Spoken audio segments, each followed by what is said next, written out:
در حقیقت بات یہ ہے کہ جو پہلے بہت بڑا ایک سود کی شرح تھی وہ اس کے تحت بینکوں نے کافی کمائی کی ہے، صرف پاکستان میں نہیں پوری دنیا میں کی ہے، اور اس کی وجہ سے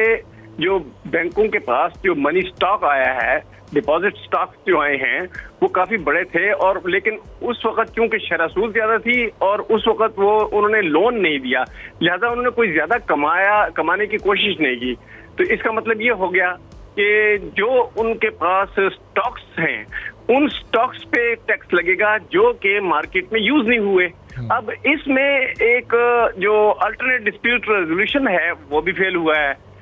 اب حکومت چاہتی ہے سے ان کے ڈپازٹس پہ ٹیکس لیا جائے۔ اچھا، اب اگر ڈپازٹس پہ ٹیکس لیا جائے یا ان کی جو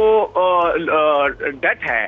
اور جو لون دیتے ہیں ان پہ ٹیکس لیا جائے ان کے پروفٹ پہ۔ اچھا، اب یہ کیلکولیشن جو ہے یہ بینکوں اور حکومت کے درمیان آپس میں اس پہ تنازع ہو گیا ہے۔ اس تنازع کے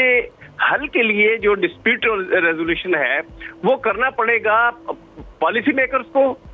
بینکرز کو، اور بیچ میں کوئی تھرڈ پارٹی لانی پڑے گی۔ وہ تھرڈ پارٹی جو ہے وہ